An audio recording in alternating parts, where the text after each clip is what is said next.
सभी को नमस्कार। हेलो हिंदी चैनल पर आप सभी का स्वागत है। प्रिय विद्यार्थियों, आज की इस वीडियो में हम हिंदी निबंध का उद्भव एवं विकास भाग 3 का अध्ययन करेंगे। हिंदी निबंध के उद्भव और विकास पर मैं 2 वीडियो पहले बना चुकी हूँ, तो आज इस तीसरी वीडियो में हमारा ये प्रश्न पूर्ण हो जाएगा। तो आइए इस प्रश्न का अध्ययन करते हैं, हिंदी निबंध का उद्भव और विकास। तो देखिए, तीसरा जो हमारा युग है शुक्ल युग, जिसकी समय सीमा रहेगी सन 1920 ईस्वी से लेकर 1940 ईस्वी तक।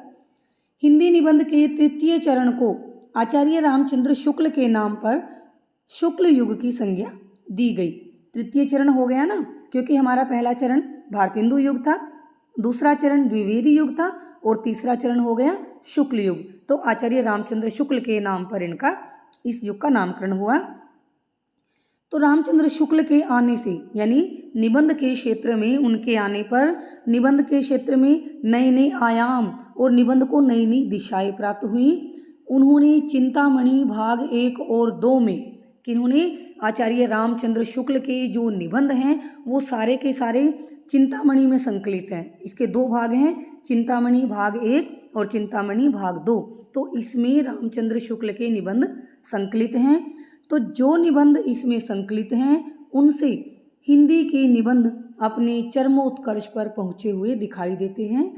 शुक्ल जी के निबंधों में भावों का और विचारों का, या आप इसको कह सकते हैं हृदय एवं बुद्धि का, क्योंकि भाव हृदय से ही संबंधित होते हैं और विचार बुद्धि से।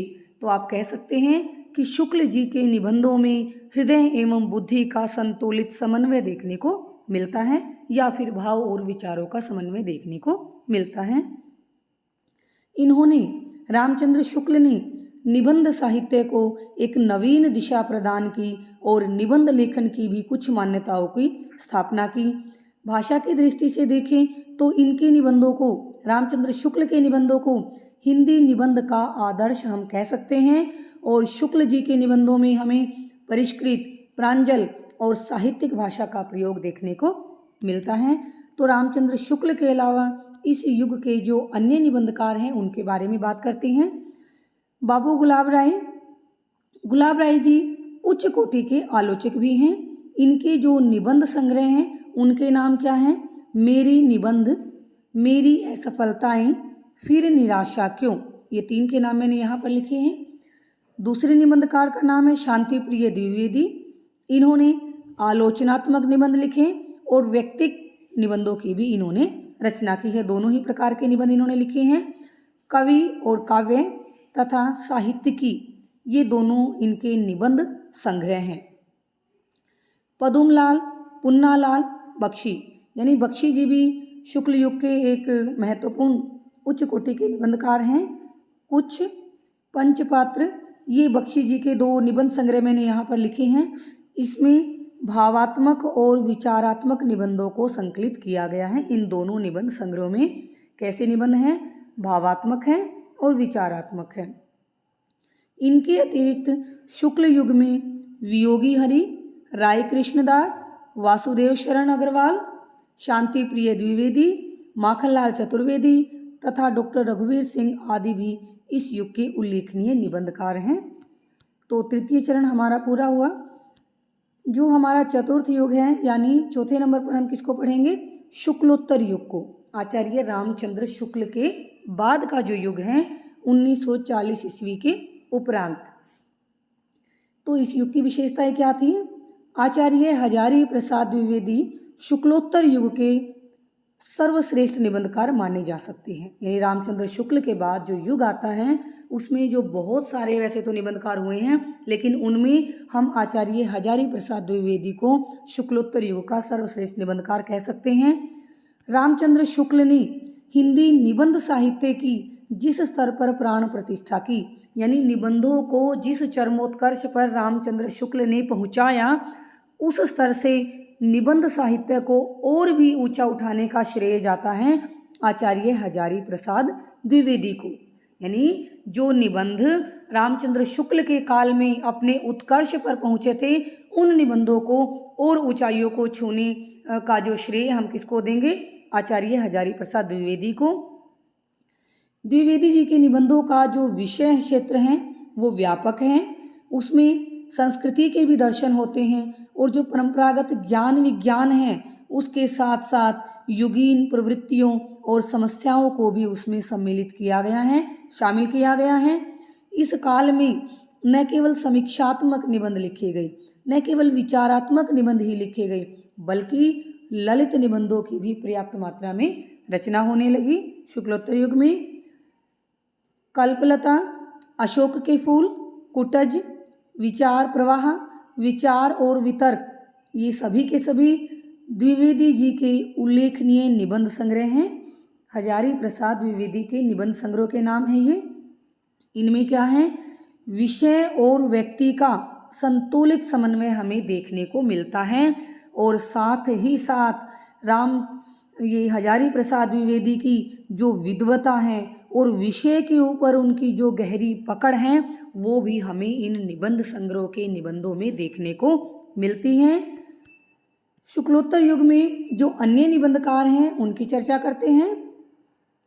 आचार्य नंद दुलारे वाजपेयी, आधुनिक साहित्य, नया साहित्य, नए प्रश्न और 20वीं शताब्दी, ये इनके द्वारा लिखे गए निबंध संग्रह हैं। इनमें इनके निबंध संग्रह हैं। फिर शांति प्रिय द्विवेदी, ये समीक्षात्मक निबंध लेखक हैं, समीक्षात्मक निबंध लिखते हैं। संचारिणी, युग और साहित्य, धरातल, साकल्य, ये 4 मैंने इनके निबंध संग्रह के नाम यहाँ पर लिखे हैं। डॉक्टर नगेंद्र के निबंध संग्रह कौन से हैं? विचार और विवेचन, विचार और अनुभूति, विचार और विश्लेषण आदि इनके प्रमुख निबंध संग्रह हैं।